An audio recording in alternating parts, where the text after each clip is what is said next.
Phoenix is discovering what artists have known. Patches of a city become the tapestry of a richer life when touched by beauty and art. In 2013 and 14, the Phoenix Office of Arts and Culture partnered with the Roosevelt Row Community Development Corporation and the Arizona State University Art Museum to commission a series of temporary public artworks to activate the city's cultural spine. Supported in part by a National Endowment for the Arts Our Town grant, the series, called Cultural Connections, presented art installations and events along the new light rail line in downtown Phoenix. The works produced an infusion of energy and excitement and brought people together from around the region to experience the city in a new way. The ASU Art Museum and Roosevelt Row organized Feast on the Street, a half-mile-long dining table where people from throughout the region joined one another for a day of meals and conversation about local food, sustainability, and art. Feast on the Street is an iteration of a project created by Claire Patey, a London-based artist who annually shuts down a bridge over the River Thames during the Thames Festival for a project she calls the Feast on the Bridge.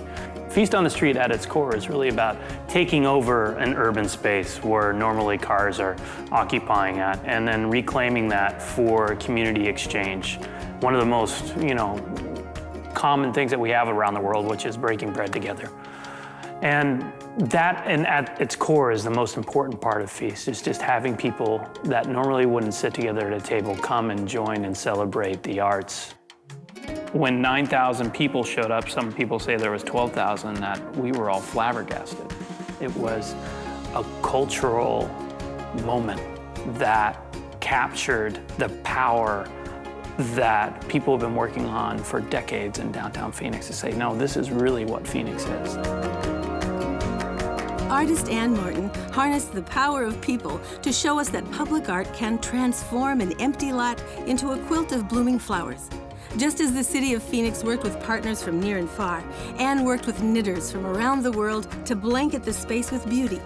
Events like these remain in the hearts of the people who experience them and also have a lasting effect by bringing hope and comfort to the homeless people who eventually received the individual blankets. It brings color to the city and it brings life. So I think it's an accumulative thing when there's support for the arts. It just creates an environment over time and accretion of all those events that people start to feel like this is a great place to be because of these cultural events. This is only 300 blankets, but hopefully, like the pebble in the water, this spreads. Big events have transformative power in bringing people together, but the project partners also worked to support low-cost and temporary public art interventions, providing wonderment in spaces that are otherwise ignored. Light It Up, Art and Poetry in the Park combined spoken word performance with video artworks projected on a building in the center of the city to connect the cultural spine with the unexpected. Between these events, Roosevelt Row regularly presented dance groups, musicians, and other works to fill the spaces along the cultural spine with live performances.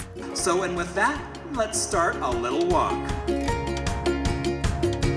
The efforts of community organizations, active citizens, artists, and leaders have created momentum, feedback, excitement, and greater expectations for the community. Thanks to strategic partnerships, temporary art projects, and a supportive citizenry, Phoenix is transforming the spots of urban blight into patches of beauty, allowing a tapestry of splendor, vitality, and art to grow and spread.